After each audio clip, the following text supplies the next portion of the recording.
사랑하는 성도 여러분, 9월 30일입니다. 9월의 마지막 날입니다.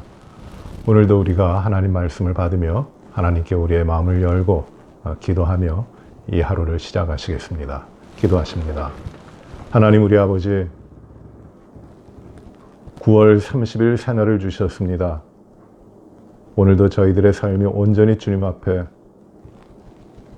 주님이 기뻐하시는 삶으로, 주님의 자녀로 합당하게 영광된 삶으로 살아갈 수 있도록 인도하여 주시옵소서. 오늘도 저희들에게 주님의 귀한 말씀을 주시고 우리의 영혼이 모든 것 가운데 주님의 뜻으로, 주님의 말씀으로 승리할 수 있도록 하나님 인도하여 주시옵소서. 예수님 이름으로 기도합나이다. 아멘. 하나님 말씀은 예레미야 39장입니다. 예레미야 39장 1절부터 마지막 18절까지 말씀입니다. 예레미야 39장, 제가 하나님 말씀을 봅니다. 유다의 시드기야 왕의 제9년 10째 달에 바벨론의 느부갓네살 왕과 그의 모든 군대가 와서 예루살렘을 에워싸고 치더니 시드기야의 제11년 넷째 달 9째 날에 성이 함락되니라. 예루살렘이 함락되매 바벨론의 왕의 모든 고관이 나타나 중문에 앉으니 곧 네르갈 사레슬과 삼갈 네부와 내시장 살스김이니, 네르갈 사레슬은 궁중 장관이며 바벨론 왕의 나머지 고관들도 있더라. 유다의 시드기야 왕과 모든 군사가 그들을 보고 도망하되 밤에 왕의 동산 길을 따라 두담 샘문을 통하여 성읍을 벗어나서 아라바로 갔더니 갈대인의 군대가 그들을 따라 여리고 평원에서 시드기야에게 미쳐 그를 잡아서 데리고 하맛 땅 리블리에 있는 바벨론의 느부갓네살 왕에게로 올라가매 왕이 그를 신문하였더라. 바벨론의 왕이 리블리에서 시드기야의 눈 앞에서 그의 아들들을 죽였고 왕이 또 유다의 모든 귀족을 죽였으며 왕이 또 시드기야의 눈을 빼게 하고 바벨론으로 옮기려고 사슬로 결박하였더라. 갈대아인들이 왕궁과 백성의 집을 불사르며 예루살렘 성벽을 헐었고 사령관 느부사라단이 성중에 남아있는 백성과 자기에게 항복한 자와 그 외에 남은 백성을 잡아 바벨론으로 옮겼으며 사령관 느부사라단이 아무 소유가 없는 빈민을 유다 땅에 남겨두고 그날의 포도원과 밭을 그들에게 주었더라. 바벨론의 느부갓네살 왕이 예레미야에 대하여 사령관 느부사라단에게 명령하여 이르되 그를 데려다가 선대하고 해하지 말며 그가 네게 말하는 대로 행하라. 이에 사령관 느부사라단과 내시장 느부사스반과 궁중 장관 네르갈 살레셀과 바벨론 왕의 모든 장관이 사람을 보내어 예레미야를 감옥들에서 데리고 사반의 손자 아이감의 아들 그다랴에게 넘겨서 그를 집으로 데려가게 하매 그가 백성 가운데 사니라. 예레미야가 감옥들에 갇혔을 때에 여호와의 말씀이 그에게 임하니라. 이르시되 너는 가서 구스인 에벳멜렉에게 말하기를 만군의 여호와 이스라엘의 하나님의 말씀에 내가 이 성에 재난을 내리고 복을 내리지 아니하리라 한 나의 말이 그날에 내 눈앞에 이루리라. 여호와의 말씀이니라. 내가 그날에 너를 구원하리니 내가 그 두려워하는 사람들의 손에 넘겨지지 아니하리라. 내가 반드시 너를 구원할 것인즉 내가 칼에 죽지 아니하고 내가 노량물같이 내 목숨을 얻을 것이니 이는 내가 나를 믿었음이니라. 여호와의 말씀이니라 하시더라. 아멘. 39장의 말씀은 이제 시드기야 왕 제9년의 일입니다. 시드기야 왕 제9년이면은 예루살렘에 함락되기 한 1년 반 정도 되는 때입니다. 시드기야 왕 제9년 6째 달, 10째 달이라고 하고 있고 또 그 다음에 보시면 2절에 보시면 시드기야의 제11년 넷째 달 9째 달에 성이 함락되는데 이 지금 바벨론의 군대가 모두 와서 예루살렘을 포위하고 함락하기 위하여 공격을 하고 있을 때, 그러니까 39장 1절은 시드기야 왕 9년 그 열째 달입니다. 그리고 완전히 함락되는 것이 11년 넷째 달이니까 이 사이에 1절과 2절 사이의 시간은 1년 한 5, 6개월 정도 되는 겁니다. 그 가운데 이 바벨론에 의해서 포로로 잡혀 있었습니다. 포위가 되어 있습니다. 물론 이 바벨론이 포위를 풀고 유다 백성들이 이제 자유하게 됐다. 우리가 애굽으로 말미암아 애굽의 도움으로 말미암아 구원을 얻었다 하면서 안도한 적도 있지만 그건 다 헛것이었어요. 하나님의 심판이 이제 임해서 다시 이 바벨론의 군대가 예루살렘을 포위하고, 그리고 그 포위 가운데 이 유다 백성들은 극히 고생을 합니다. 많이 죽고 심판을 당합니다. 그리고 결국 시드기야 왕 11년 넷째 달에 함락이 됩니다. 이때가 연도로 따지면은 586년, 주님 나시기 전 586년째가 되는 겁니다.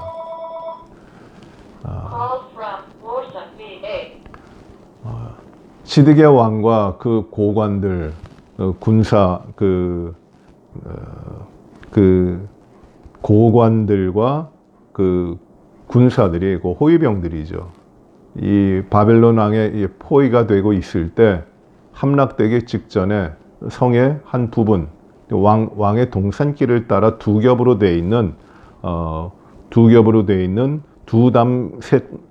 담의 셋문을 통해서 도망하려고 합니다.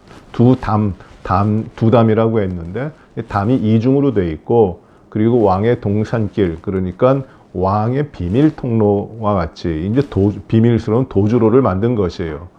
그리로 해가지고 아마 이 히스기야 왕 시대에 만들어놨던 비밀 통로, 지하로 만든 비밀 통로와 같은 것이라고 생각이 되는데, 이렇게 몰래 이 포위망, 그 바벨론의 군대의 포위망을 피해서 도망가려고 합니다. 어디로 도망가려고 할까요? 광야로 나가는 것이에요. 아라바로 가려고 했는데, 아라바는 저쪽 남쪽으로, 동남쪽으로 내려가는 이제 광야 지역입니다. 그곳에서 어디로 갈까요? 이제 애굽으로 가려고 하는 겁니다. 이제 애굽으로 도망가려고 왔는데, 그게 이제 얼마 가지 않아서 이 여리고 평지에 있을 때 얼마 가지 않은 겁니다. 예루살렘에서 여리고까지면 얼마 하루길도 못 간 건데, 거기에서 이제 바벨론에 추격하는 군사들에 의해서 잡혀서 그 느부갓네살 왕이 머물러 있던 리블리에 끌려가게 되고, 거기서 이제 그 느부갓네살에 의해서 재판을 받게 되고 처형이 되는 겁니다. 그 아들들, 시드기야의 아들들이 다 그가 보는 데서 죽습니다. 그리고 그의 고관들도 다 죽임을 당합니다. 처형이 되는 것이에요. 그리고 시드기야 왕은 왕임에도 불구하고 그 눈이 뽑혀서 쇠사슬에 매여 이제 바벨론으로 끌려가게 됩니다. 이런 모든 일을 당하게 되는 겁니다.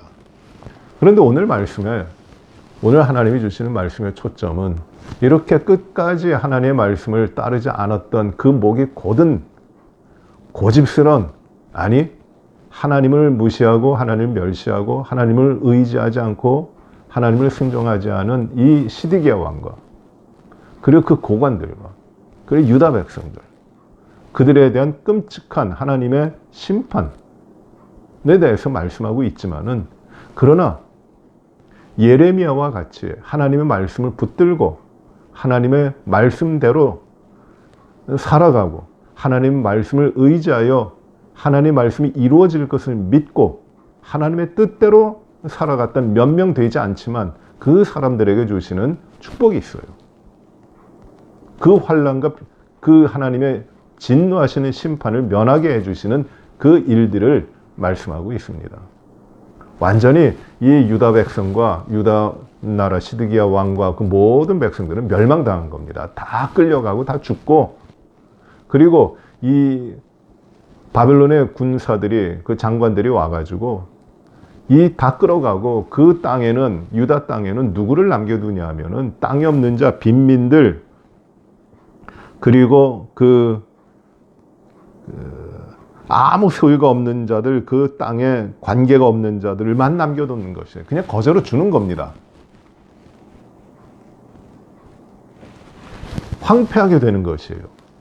그래야 그들이 천민들, 빈민들, 그 땅에 소유가 아무것도 없었던 자들에게 이 땅을 줌으로 말미암아 그들을 다스리게 합니다. 그들이 자치적으로 다스리게 합니다. 그런데 여기에 오늘 말씀에 두 사람이 나옵니다. 두 사람, 첫째로 누구냐면 그 14절에 보시면 사람을 보내어 예레미야를 감옥들에서 데리고 사반의 손자 아이감의 아들 그다리아에게 넘깁니다. 그래서 그다리아라고 하는 사람의 집에서 예레미야가 살도록 합니다. 이 그다리아는 누구라고 해요? 사반의 손자 아이감의 아들이라고 합니다. 아히감의 아들이에요.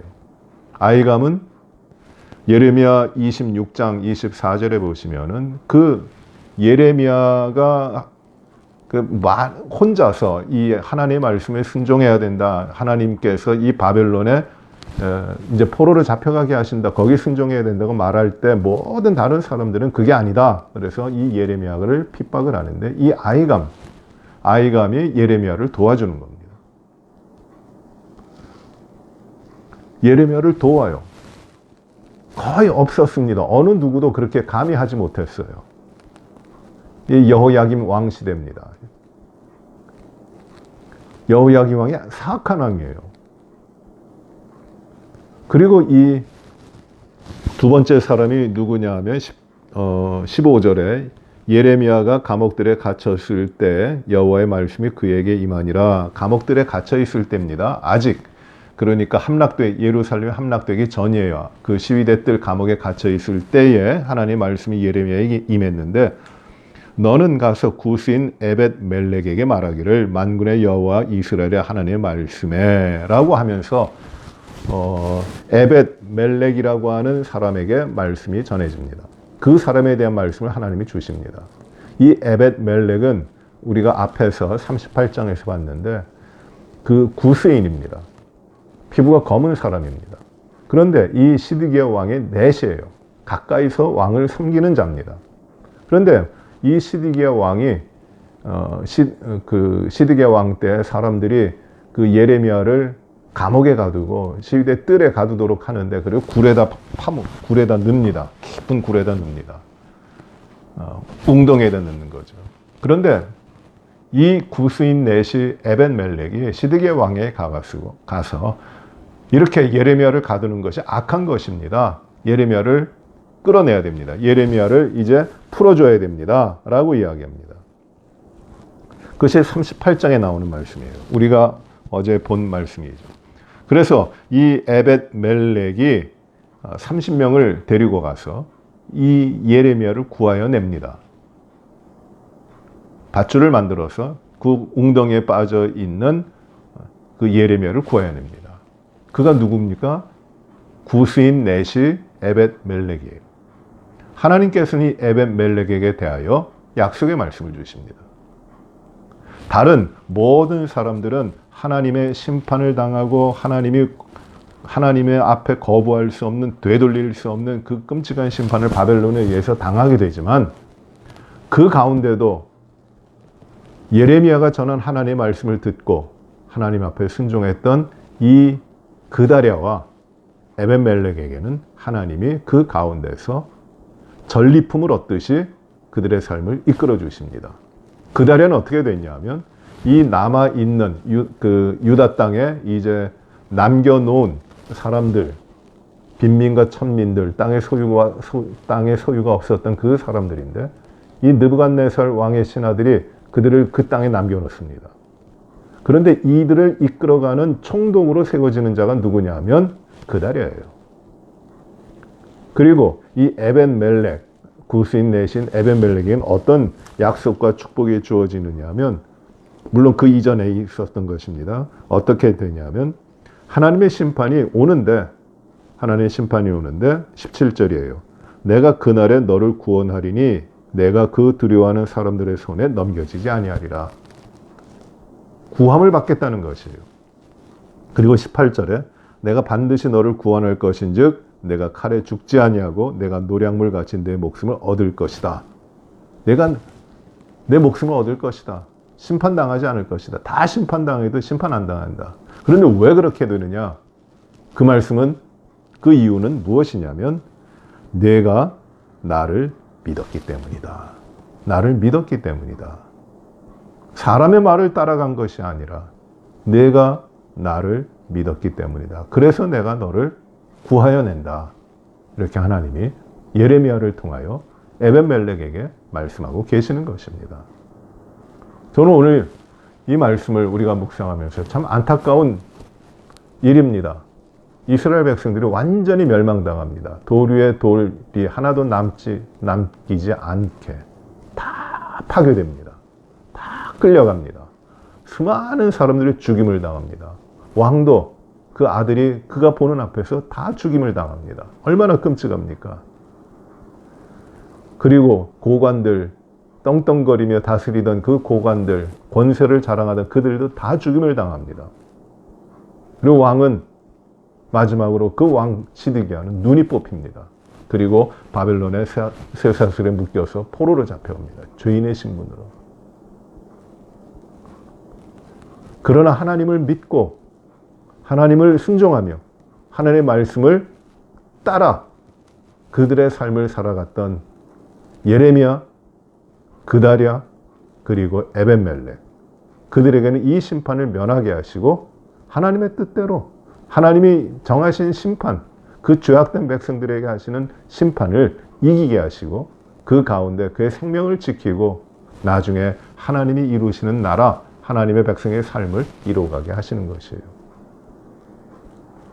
사람들이 의지했던 애굽도 아무런 도움이 되지 못합니다. 오히려 그 때문에 더 심판을 당합니다. 그들이 자랑했던 여러 우상들 아무것도 아닙니다. 오직 하나님을 신실하게 믿었느냐, 믿고 있느냐, 이것이에요. 사람의 눈에 보이는 것을 따라가는 그런 삶이 나를 구원하고 나를 안전한 곳으로 인도하는 것이 아닙니다. 오직 만물의 주인 되시고 주제자 되시는 하나님을 믿었느냐, 하나님을 신뢰했느냐, 그리고 그 믿음대로 하나님이 말씀하신 대로 살아가고 있느냐, 거기에 축복과 저주, 그 갈림이 일어나는 겁니다. 하나님께서 이스라엘 백성을 택하셔서 언약을 맺으시면서 많은 약속을 주십니다. 그런데 그 약속은 이것이에요. 내가 나를 믿으면 너희는 복을 받는다. 그러나 너희가 나를 믿지 않으면 너희는 저주를 받는다. 복과 저주의 차이는 하늘과 땅 차이입니다. 생명과 죽음이고, 그리고 축복과 저주. 이야, 이건 엄청난 차이예요. 비교될 수 있는 것은 아닙니다. 그런데 그것을 가르는 것, 복과 저주를 나누는 그 기준이 무엇이냐면, 너 얼마나 수고했어? 너 얼마나 잘했어? 네가 얼마나 힘있게 살았어? 그게 아니에요. 네가 무엇을 의지하고 있었니? 그거 아닙니다. 오직 한 가지예요. 내가 나를 믿었느냐? 내가 나를 믿었느냐? 하나님이 뭐가 부족해서 연약한 인간들에게 믿음을 달라고 나에게 오라고 부탁하시겠어요? 그거 아니에요. 참된 삶의 방식이, 살아가야 되는 일, 그 모습이 어디에 있느냐 하면 다른 어떤 것들을 두려워하거나 다른 어떤 것들을 의지하며 바라보고 거기에 소망을 두고 사는 것 아니라 오직 하나님의 뜻에 따라 하나님 말씀을 쫓아 살아가는 것이기 때문에 그것이 오직 하나님 앞에 있는 믿음이란 말이에요. 나는 하나님 이외에 아무도 없습니다. 하나님만이 나의 참 하나님이십니다. 하나님이 그래서 이렇게 말씀하세요. 나 이외에 다른 신이 없다. 이거 엄청난 말씀 아닙니까? 신이라고 하는 것은 전능하신 분이에요. 그런데 오직 여호와 하나님, 그 하나님만이 하나님, 신이시다. 다른 데 의지하면 다 헛것이다.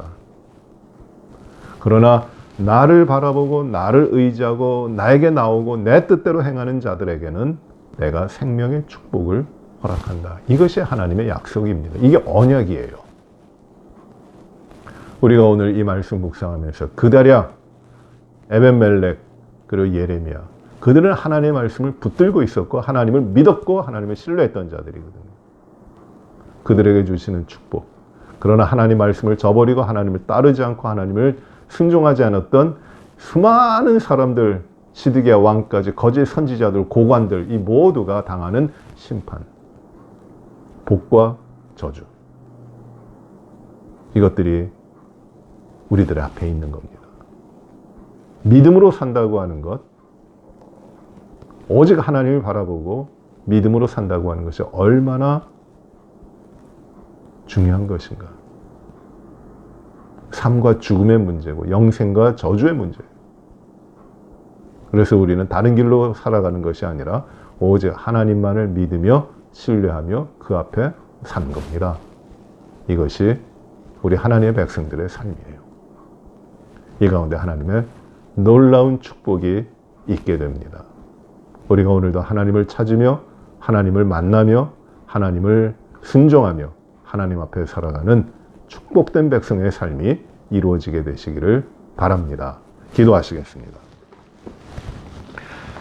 아버지 하나님 감사합니다. 오늘도 우리에게 이 좋은 말씀, 귀한 말씀을 주셔서 감사합니다. 오직 하나님만 의지하고 하나님만을 바라보며 다른 것들을 따라 사는 것이 아니라 하나님 앞에 살게 하여 주시고, 그리하여 세상을 바라보고 나갔던 걸음에 일어나는 그 엄청난 파멸과 실패와 좌절과 심판의 그 결과가 아니라 오직 하나님 앞에 있기 때문에, 오직 하나님을 믿었기 때문에 하나님이 주시는 귀한 축복, 생명의 축복을 누리며 살아갈 수 있도록 저희를 인도하여 주옵소서.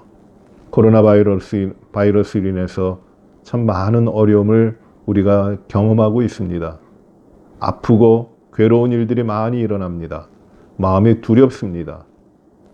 많은 염려를 가지고 살아갑니다. 비즈니스도 어렵고 또 관계도 어려워지고 우리의 활동도 어렵고 예배드리며 하나님 앞에 주의 사랑으로 섬기는 그 모든 것도 참 어렵습니다. 하나님 이 땅을 치유하시고 이 질병을 물리쳐 주시고 그날이 속히 오도록 하여 주시고 우리 모두가 주님 안에서 건강하고 성결하게 주의 백성으로 아름답고 바른 삶을 살아갈 수 있도록 하나님 축복하시며 인도하여 주시옵소서. 아버지 하나님, 이 모든 일들이 우리가 하나님의 자녀로 믿음대로 거룩하게 살아가지 못했던 그 면을 돌아보게 하시고 우리의 연약했던 그 믿음의 삶의 부분들을 주님 앞에 회개하며 온전히 주님 앞에 새롭게 변화될 수 있도록 하나님이 저희들의 심령을 깨끗하게 만들어 주시옵소서. 우리 교회 성도들 한 분 한 분 하나님이 지키시고 인도하여 주옵소서. 먼저 건강에 어려운 분들이 여러 분 계십니다. 유학권사님, 김국환 장로님, 또 정기현 집사님, 우리 어린아이 정재범 어린아이, 또 이종신 집사님, 이혜자 권사님, 장일남 장로님, 미스터 넬슨 and 미스터 클라븐, 하나님 건강이 어려운 분들을 하나님 강건하게 회복시켜 주시고 주님을 더욱 기쁘게 섬길 수 있도록 하나님 축복하여 주옵소서. 우리 자녀들에게 함께하여 주옵소서. 하나님 참 어려운 때 자녀들이 믿음으로 주님을 신뢰하며 굳건히 자라나게 하여 주옵소서. 대학에 나가 있는 우리의 자녀들도 건강하게 하시고 어려움이 없도록 그 가운데도 믿음의 장성함을 이루고 주님과 깊은 관계 가운데 주님을 신뢰하며 믿음 가운데 자라나도록 하나님이 역사하여 주시옵소서. 오직 주님만으로 살게 하여 주옵소서. 오직 주님 앞에 서게 하여 주옵소서. 오직 오늘 모든 삶을 통하여 주님의 영광 드러내게 하여 주시옵소서. 가고 오고 가는 모든 길 가운데도 안전하게 하시고 우리의 직장과 일터도 하나님이 축복하시고 우리에게 주신 사명도 감당할 수 있도록 하나님 인도하여 주시옵소서. 모든 것을 하나님께 감사를 드리며 예수님 이름으로 기도하옵나이다. 아멘. 하늘에 계신 우리 아버지여, 이름이 거룩히 여김을 받으시오며 나라의 임하옵시며 뜻이 하늘에서 이루어진 것 같이 땅에서도 이루어지이다.